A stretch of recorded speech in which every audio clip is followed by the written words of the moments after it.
আসসালামু আলাইকুম সুপ্রিয় শিক্ষার্থী বন্ধুরা, আশা করি তোমরা সবাই ভালো আছো। এসএসসি 2026 ব্যাচ তোমাদের সবার জন্য শুভকামনা। তোমাদের স্বাগতম আরো একটি নতুন ভিডিওতে। আজকে আমরা আলোচনা করব অষ্টম পরিচ্ছেদ। অষ্টম পরিচ্ছেদে আমাদের যে বিষয়টি রয়েছে সেটা হলো বর্ণের উচ্চারণ। কিসের উচ্চারণ? বর্ণের উচ্চারণ। ওকে, কথা না বাড়িয়ে চলো শুরু করি। ভিডিও শুরু করার আগে সবার কাছে একটা অনুরোধ, যারা এখনো আমার চ্যানেলটি সাবস্ক্রাইব করোনি তারা আমার চ্যানেলটি সাবস্ক্রাইব করে পাশে থাকা বেল বাটনটি বাজিয়ে দাও, যাতে এরকম শিক্ষামূলক ভিডিও আপলোড করলে সর্বপ্রথম তুমি তোমার ফোনে নোটিফিকেশনটি পেয়ে যাও। আর যারা ফেসবুক থেকে দেখছো তারা ফেসবুক পেজটিকে ফলো দিয়ে রাখো। দেখো, বাংলা ভাষায় ৩৭টি মূল ধ্বনিকে প্রকাশ করার জন্য রয়েছে 50টি মূল বর্ণ। খুব ইম্পর্টেন্ট যে আমাদের মূল ধ্বনি কয়টি বলতো? মূল ধ্বনি হলো ৩৭টি। এর মধ্যে ৬০টি আছে মৌলিক স্বরধ্বনি, বাকি ৩০টা হলো মৌলিক ব্যঞ্জনধ্বনি। এবং এই ধ্বনিগুলোকে প্রকাশ করার জন্য আমাদের বর্ণ রয়েছে কয়টি? ৫০টি। ক্লিয়ার? এর মধ্যে অধিকাংশ বর্ণের উচ্চারণ মূল ধ্বনির অনুরূপ, মানে সেম। কয়েকটি বর্ণের একাধিক উচ্চারণ রয়েছে, আবার কয়েকটি ক্ষেত্রে একাধিক বর্ণের উচ্চারণ অভিন্ন। ধ্বনিগুলো দিয়ে শব্দ তৈরি হওয়ার সময়ে পাশের ধ্বনির প্রভাবে বর্ণের উচ্চারণ অনেক সময় কি হয়ে যায়? বদলে যায়। ঠিক আছে? এখানে বাংলা বর্ণের উচ্চারণ সম্পর্কে আলোচনা করা হলো। আচ্ছা, প্রথমে আমাদের কি আছে দেখো, স্বরবর্ণ। স্বরবর্ণের প্রথমে কি দেওয়া আছে? অ। কি দেওয়া আছে দেখো? অ। এই অ এর আমরা যদি বিস্তারিত আলোচনা করতে যাই, এই অ কোথায় ওকার হবে, এরই এই একটারই প্রায় 20টা নিয়ম আছে। প্রায় 20টা নিয়ম আছে, যেগুলো পড়তে আমাদের অনেক সময় লাগবে। আমরা খুব সংক্ষেপে আলোচনার চেষ্টা করব। ঠিক আছে? দেখো, তাহলে অবর্ণের উচ্চারণ দুই রকম।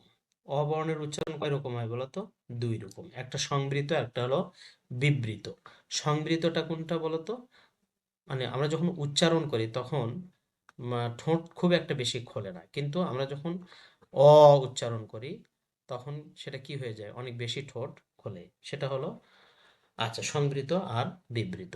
তাহলে অ, আর একটা কি? ও। ওটা যখন আমরা উচ্চারণ করি আমাদের ঠোঁটটা কিন্তু কি গোল হয়ে যায় অনেক সময়, তাই না? আচ্ছা, এটা লক্ষ্য রাখতে হবে। সাধারণ উচ্চারণ কি? অ। অর্থাৎ এখানে এই জিনিসটা আমাদের গুরুত্বপূর্ণ। অবর্ণের উচ্চারণ কয় রকম? দুই রকম। অবর্ণের উচ্চারণ কয় রকম? দুই রকম। আচ্ছা, সাধারণ উচ্চারণ অ, কিন্তু পাশের ধ্বনির প্রভাবে অ কখনো ওকারের মতো উচ্চারিত হয়। কিরকম দেখা যায়? অবর্ণের স্বাভাবিক স্বাভাবিক উচ্চারণ যেটা, অবর্ণের স্বাভাবিক উচ্চারণ কিরকম দেখো? অনেক। দেখো, অ স্বরে অ, এখানেও কিন্তু অটা কি চেঞ্জ হয়নি। অ। কথা, কথা।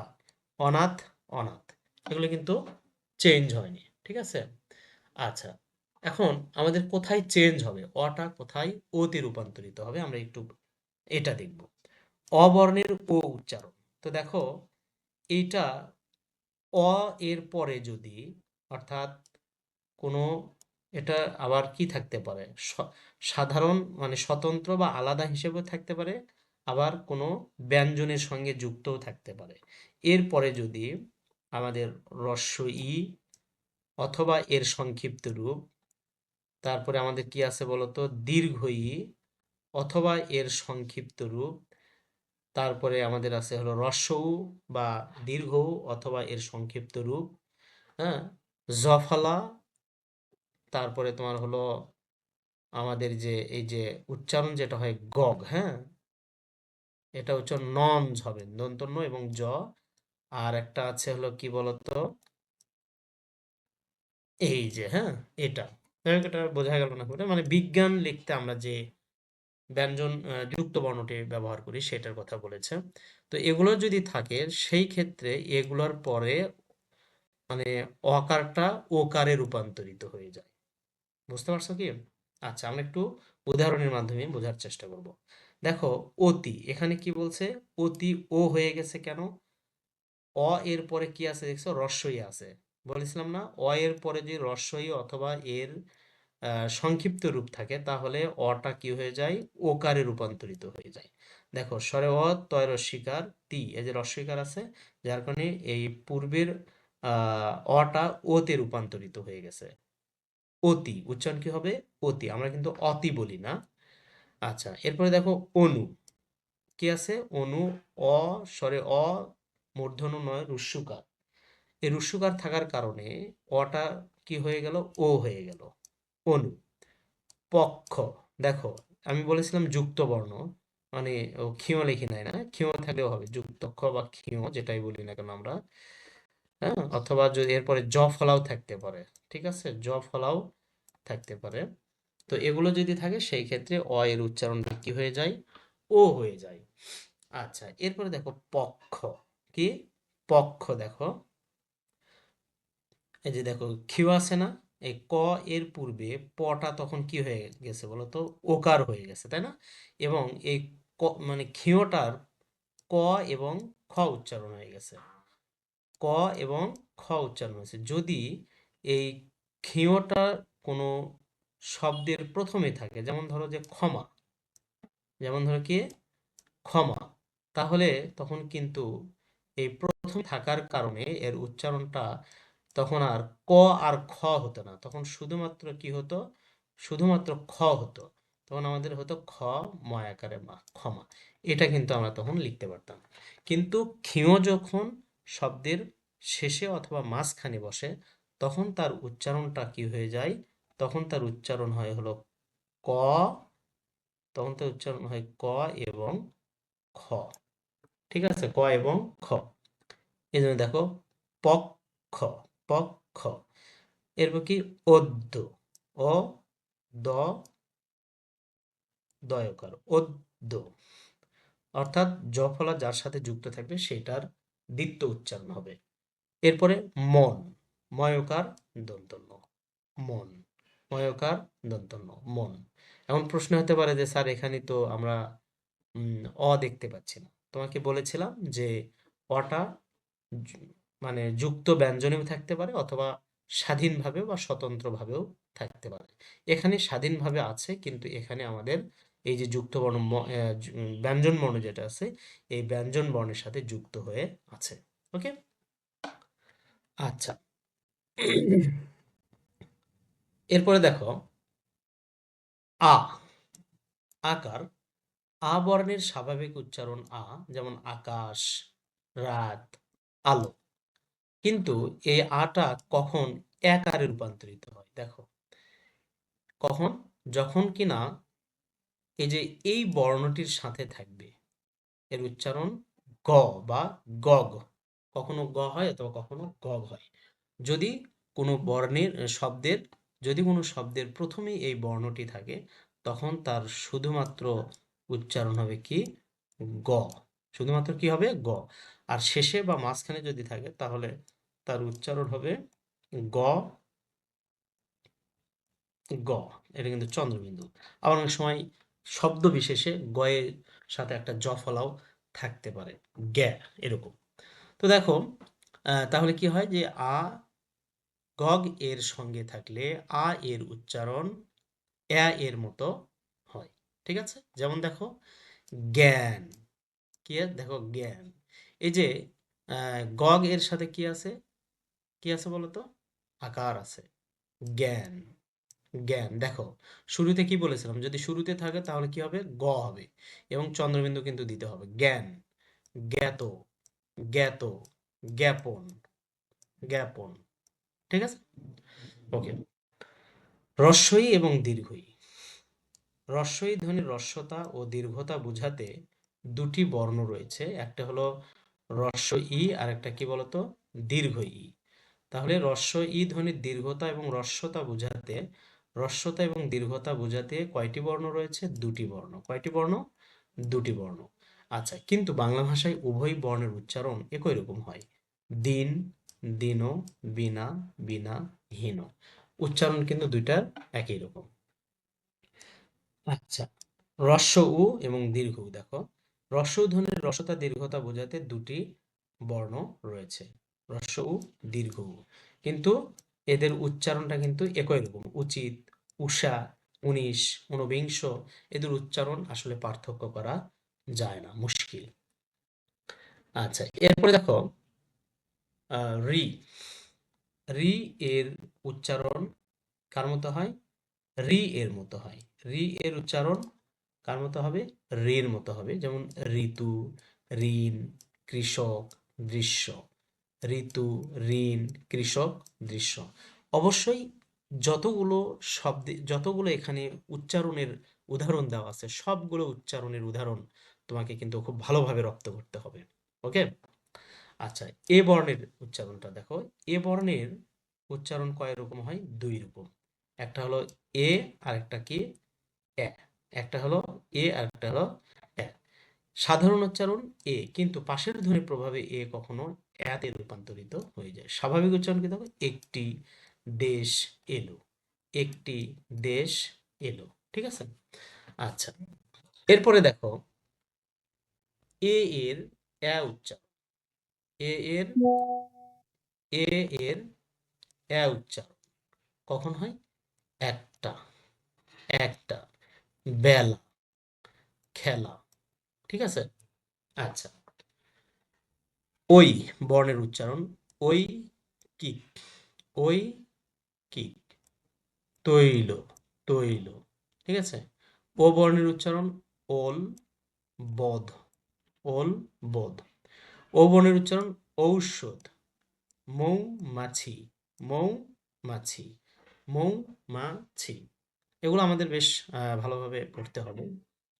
এরপরে আমাদের দেখো ব্যঞ্জন বর্ণ। আচ্ছা, ব্যঞ্জন বর্ণগুলো সাধারণত নিজ নিজ ধ্বনি অনুযায়ী, যেমন নিজ নিজ ধ্বনি অনুযায়ী যেমন উচ্চারিত। যেমন কি? কলা, কর মতো উচ্চারণ হবে। খ, খ। বল, নাচ শব্দের ক, খ, ব, ন ইত্যাদি বর্ণের উচ্চারণ যথাক্রমে ক, খ, ব, ন হয়েছে। এদের কিন্তু কোনো পরিবর্তন হয়নি। তবে কয়েকটি ব্যঞ্জন বর্ণের উচ্চারণ নিজ নিজ ধ্বনি থেকে আলাদা। এ ধরনের কয়েকটি বর্ণের উচ্চারণ নিয়ে আলোচনা করা হবে। তো দেখো, আচ্ছা, এটাকে আমরা কি বলি বলতো? এটাকে আমরা বলি ইউ, তাই না? এটাকে কি বলি? ইউ। ইউ বর্ণের নিজস্ব কোনো ধ্বনি নেই। প্রশ্ন হতে পারে যে কোন বর্ণের নিজস্ব কোনো ধ্বনি নেই? কোন বর্ণের নিজস্ব কোনো ধ্বনি নয়? ইউ বর্ণের স্বতন্ত্র ব্যবহারে অ, অ এরপর চন্দ্রবিন্দু হবে, অর্থাৎ অনুনাসিক হয়ে যায়। সংযুক্ত ব্যঞ্জনে ন, সংযুক্ত ব্যঞ্জনে কি হয়?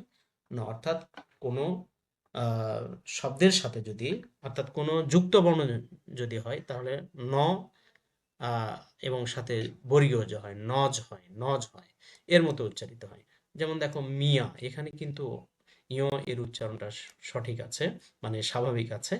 চন চল, দেখো চন চল, এখানে ন চ, ন চ শব্দভেদে, এখানে আবার ন বর্গীয় জ হবে, গন জ, গন জ। ঠিক আছে? এরকম। মূর্ধন্য, দেখো মূর্ধন্য বর্ণের উচ্চারণ ন। কণা শব্দে যদি মূর্ধন্য থাকে, আমরা উচ্চারণ লেখার সময় সেটা কি লিখবো? দন্তন্য ন লিখবো। উচ্চারণে যদি মূর্ধন্য থাকে, উচ্চারণে সেটা কি থাকবে? উচ্চারণে লিখবো আমরা রস্বইকার এবং মূর্ধন্য। অর্থাৎ মূর্ধন্য যদি থাকে সেটা দন্তন্য হবে, দীর্ঘ ইকার যদি থাকে সেটা রস্বইকার হয়ে যাবে। হরিণ, এখানে মূর্ধন্যটা কি হয়ে গেল? দন্তন্য হয়ে গেল। হ্যাঁ? আর এই যে হ, কি আছে দেখো তো? হ এর সাথে কি লেগে আছে? একটা অ লেগে আছে। আর এই অ লেগে থাকার কারণে, এই অ লেগে থাকার কারণে, হ্যাঁ, আমাদের হ এর সাথে, সরি, অ এর পরে আরেকটা জিনিস আছে, সেটা হলো কি? হ্রস্ব ইকার। আমি তোমাদের বলেছিলাম যে অ এর পরে যদি হ্রস্ব ইকার, হ্যাঁ, হ্রস্বকার, দীর্ঘকার, হ্যাঁ, জ ফলা, এগুলো যদি থাকে, তাহলে ওটা কি হয়ে যায়? এই ওটা অকারে রূপান্তরিত হয়ে যায়। এই জন্য এই অ হয়ে ওকার হয়ে গেছে। হ্যাঁ, হরিণ, হরিণ। ওকে? এরপর দেখো ব। ব বর্ণের উচ্চারণ ব, তবে ফলা হিসেবে এই বর্ণের স্বাতন্ত্র আছে। শব্দের আদিতে ব ফলার উচ্চারণ হয় না, মনে রাখতে হবে। শব্দের আদিতে কিসের উচ্চারণ হয় না? ব ফলার উচ্চারণ হয় না। যেমন দেখো ত্বক, এই যে এখন শব্দের আদিতে মানে কি? প্রথমেই তয়ে ব আছে, কিন্তু যদি উচ্চারণ হতো তাহলে কি উচ্চারণ হতো বলো তো? তয়ে ব ক, ত্বক, তয়ে ব ক, ত্বক। আচ্ছা, এরপর কি দেখো শ্বশুর, কি আছে শ্বশুর, তারপর শয়ে ব যদি উচ্চারণ করতে পারতাম তাহলে সবসুর হতো, কিন্তু সেটা না হয় কি হয়ে গেছে শ্বশুর, শয়কার সুর, শ্বশুর, স্বাধীন, অর্থাৎ শব্দের প্রথমে যদি ব ফলা থাকে তাহলে তার উচ্চারণ কি হবে না, হবে না, তার উচ্চারণ হবে না। কিন্তু শব্দের মধ্যে বা শেষে ব ফলা যুক্ত হলে সেই ব্যঞ্জনের দ্বিতীয় উচ্চারণ হয়, অর্থাৎ যার সাথে ব ফলাটা থাকে সেটার উচ্চারণ কি হয়, দ্বিত্ব হয়। যেমন কি দেখো অশ্ব, তালব্যর সাথে বসছে না, তালব্যস্য ডাবল হয়ে গেছে, দেখো তালব্যর সাথে বসছে বিশ্বাস, ডাবল হয়ে গেছে বিশ্বাস, এরকম পক্ক, কর সাথে বসেছে ক, ডাবল হয়ে গেছে পক্ক, বুঝতে পারছো? আচ্ছা, এরপরে দেখো ম এর উচ্চারণ, ম ফলা। হুম, আচ্ছা, ম, ম বর্ণের সাধারণ উচ্চারণ ম, শব্দের প্রথমে ম ফলা থাকলে সেই বর্ণের উচ্চারণ, সেই বর্ণ উচ্চারণের সময় ম এর উচ্চারণ অ এর মতো হয়, ম, নাসিক্য মর মতো হয়। যেমন শ্মশান, শুরুতে তালব্য শয়ে ম আছে, যখন আমরা এটা উচ্চারণ লিখবো তখন তালব্য বসিয়ে দিয়ে তার একটা কি দেবো, চন্দ্রবিন্দু দেব, শ্মশান। স্মরণ, দেখো স্মরণ চন্দ্রবিন্দু আছে। শব্দের মধ্যে ম ফলা থাকলে সেই বর্ণ উচ্চারণে দ্বিত্ব হয় এবং সামান্য অনুনাসিক হয়। এই যে মাঝখানে ম ফলা আছে, ঠিক আছে। আত্মীয়, আত্মীয়, আত্মীয়, পদ্ম, পদ্ম। কিছু ক্ষেত্রে ম ফলায় ম এর উচ্চারণ বজায় থাকে, যেমন যুগ্ম, যুগ্ম, জন্ম, হ্যাঁ, গুল্ম, গুল্ম, যুগ্ম, জন্ম, গুল্ম, এগুলোর কিন্তু ম ফলাটা কি বজায় আছে বা উচ্চারণ করতে হয়। জ, জ বর্ণের উচ্চারণ কি হয়, বর্গীয় জ হয়, সবসময় মনে রাখতে হবে। জ, দয়ের শিকার দি কি হয় যদি, কিন্তু আমরা উচ্চারণ লাগার সময় যদি, যিনি, সূর্য, সূর্য। তবে জ ফলা থাকলে স্বরের উচ্চারণে পরিবর্তন হয়, যেমন কি ব্যতীত, ব্যতীত, কি থাকলে জ ফলা থাকলে কিসের উচ্চারণে পরিবর্তন হয়, স্বরের উচ্চারণে পরিবর্তন হয়। ব্যতীত, ব্যতীত, ব্যথা, ব্যথা। শব্দের মাঝখানে বা শেষে জ ফলা বর্ণের, জ ফলা বর্ণের সঙ্গে যুক্ত থাকলে ওই বর্ণের কি দ্বিত্ব হয়, অর্থাৎ যার সাথে যুক্ত থাকবে তার কি হবে, দ্বিত্ব হবে, দ্বিত্ব হবে।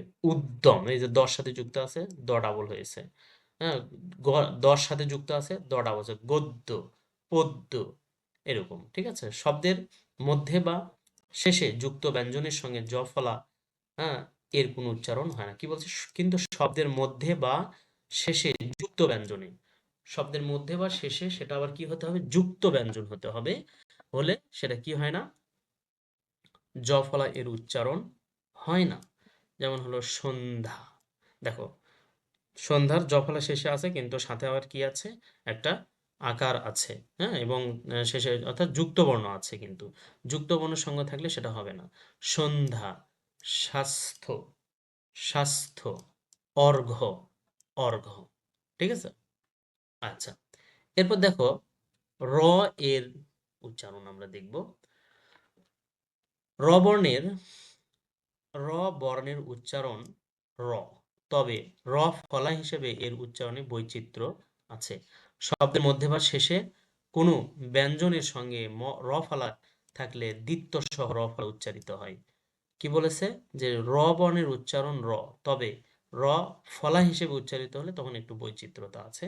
শব্দের মধ্যে বা শেষে কোনো ব্যঞ্জনের সঙ্গে র ফলা থাকলে দ্বিত্ব সহ র ফলা উচ্চারিত হয়। যেমন দেখো মাত্র, কি মাত্র, হ্যাঁ, এই যে ত এর সঙ্গে যুক্ত হয়েছে, তটা কি ডাবল হয়েছে। বিদ্রোহ, দর সঙ্গে যুক্ত হয়েছে, দটা কি ডাবল হয়ে গেছে, বিদ্রোহ, বিদ্রোহ। যাত্রী, যাত্রী, যাত্রী। কিন্তু শব্দের মধ্যে বা শেষে, কিন্তু শব্দের মধ্যে বা শেষে যুক্ত ব্যঞ্জনের সঙ্গে র ফলা, হ্যাঁ, মধ্যে বা শেষে যুক্ত ব্যঞ্জনের সঙ্গে র ফলা থাকলে দ্বিত্ব উচ্চারণ হয় না। যেমন কি কেন্দ্র, কেন্দ্র শেষে আছে কিন্তু, কেন্দ্র, শাস্ত্র, শাস্ত্র, বস্ত্র। ওকে, তালব্যস্য মূর্ধন্য ষ দন্তস্য। তালব্য স কখনো স এর মতো উচ্চারিত হয়। তালব্য স কখনো স এর মতো উচ্চারিত হয়, কখনো দন্ত স এর মতো উচ্চারিত হয়। দন্ত স কখনো তালব্য স এর মতো উচ্চারিত হয়, আবার কখনো দন্ত স এর মতো উচ্চারিত হয়। মূর্ধন্য স বর্ণের উচ্চারণ সবসময় কি হবে বলতো? তালব্য স। মূর্ধন্য স বর্ণের উচ্চারণ সবসময় তালব্য স হয়। ওকে, দেখো তালব্য স বর্ণের উচ্চারণ স এর মতো, শত, শশা। দেখো এখানে কি দন্ত স আছে, সেটা কি হয়ে গেছে? তালব্য স হয়ে গেছে। তার মানে কি দন্ত স শব্দে যদি দন্ত স থাকে সেটা কি হয়ে যায়? তালব্য স হয়ে যায়। আচ্ছা, স বর্ণের উচ্চারণ শ্রমিক, শ্রমিক, শৃগাল। মূর্ধন্য স ভাষা, মূর্ধন্য স সবসময় কি হয়? তালব্য স হয়। ১৬, দন্ত স বর্ণের স উচ্চারণ সাধারণ, সামান্য। দন্ত স স উচ্চারণ আস্তে, সালাম। ঠিক আছে? আচ্ছা, এবার একটা অনুশীলনী দেখি আমরা। অনুশীলনীটা দেখো, সঠিক উত্তরের টিক দিই। ব ফলার উচ্চারণ নেই কোনটিতে? ব ফলার উচ্চারণ নেই কোনটিতে? আমাদের উত্তর হবে কি? শ্বশুর। আমরা জানি যে শব্দের প্রথমে যদি ব ফলা থাকে তাহলে তার উচ্চারণ হয় না। এগুলো কিন্তু সবগুলো কি শেষে অথবা মাঝখানে আছে। এটা শেষে আছে, এটা শেষে আছে, আর এটা মাঝখানে আছে। তাহলে যদি মাঝখানে হয় তাহলে যার সাথে যুক্ত হয় তার কিন্তু দ্বিত্ব উচ্চারণ হয়, অশ্ব। এখানে তালব্যস্য তালব্যস্য হবে। ঠিক আছে? এখানে তালব্যস্য আর তালব্যস্য অশ্ব হবে। পক্ক, বিশ্বাস। উত্তর হবে কি? ঘ। অদ্য এর উচ্চারণ কোনটি? ক নাম্বার। অদ্য, অদ্য। জ ফলে যুক্ত হওয়ার কারণে এই দ এর দ্বিত্ব উচ্চারণ হয়েছে। ঋণ শব্দের উচ্চারণ কি? ঋণ। কোন বর্ণটির নিজস্ব কোনো ধ্বনি নেই? ইয়। ইয় বর্ণটির নিজস্ব কোনো ধ্বনি নেই। আ কখনো এ এর মতো উচ্চারিত হয়। আ কখনো এ এর মতো উচ্চারিত হয়। তাহলে আচ্ছা কি হবে তাহলে? রাত, কাতুকুতু, জ্ঞান নাকি একা? কি হবে বলতো? জ্ঞান। কি হবে? জ্ঞান। অর্থাৎ এই যুক্ত বর্ণটির সাথে যদি আকার যুক্ত থাকে অর্থাৎ আ থাকে তখন আ এর উচ্চারণ কি হয়ে যায়? এ হয়ে যায়। মনে থাকবে? ওকে। এ বর্ণের বিবৃত উচ্চারণ একটি, এবার, দেশ। আমরা কিন্তু খেলা বলি নে, কি বলি? খেলা। ওকে, ধন্যবাদ সবাইকে এতক্ষণ ধৈর্য সহকারে